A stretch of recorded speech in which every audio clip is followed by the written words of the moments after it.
Tomirlarda tromb bor, dadangizda. Tak sahr bor. Nima qilsam bo'ladi? Davleniya. Qarang, sizga tinchgina o'qib bera qolay. Qarang. Goladovka, ya'ni ochlik e'lon qiladi. Ochlik degani nimada? Sabzini sokiga bir osh qoshiq zanjabli, ya'niki свежий выжатый zanjabl nima edi? Oti nima edi?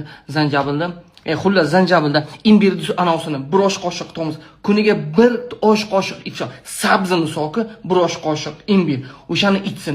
Boshqa paytlari bo'lsa, limon, pimon, mana shunday narsalarni soklarni aralash, ham davleniyasi, ham tiqilmalarni ochadi.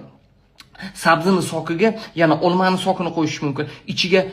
Ichiga chesnok deysin yoki sabzi anosini ichib soki, faqat shular aytib qo'yay. Tarvuz sahr bor, bo'lmaydi.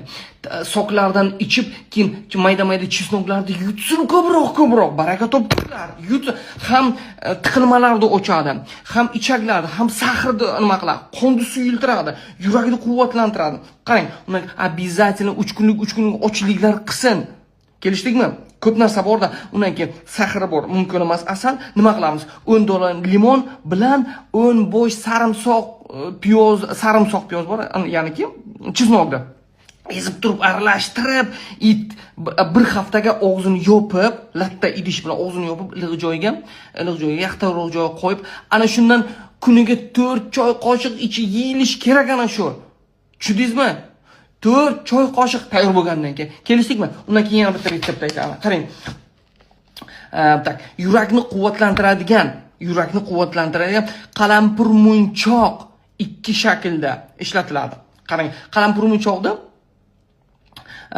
kunda 5-7 donadan qalampir munchoq yaxshilab chaynab yutiladi. Ikkinchisi bo'lsa, tomir tiqilmalarini ochuvchi dolchin.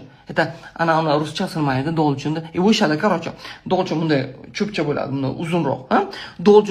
Dolchin teng miqdorda yalpiz bilan aralashtirilib, damlanadi va har kun bir piyola ichiladi. Bunga 1-2 hafta davom etadi. Bu bepul usullarni aytaman sizlarga. Keyin limon o't bor, ya'ni melissalikastinni yurak uchun benihoya ham sahrni tushiradi, ham tiqilmalarni ochadi, ham yurakni quvvatlantiradi, qonni bir narsa bilan limon o'tda damlab ichib yurish kerak. Yalpiz bilan aralashtirib. Tushundingizmi? Nafs tuting. Xo'p deng. Pullik usullari tarpiyada cho'lchan kapsulasi, to'g'ri. O'shalarni olib ichsangiz ham o'sha narsalardan bo'ladi.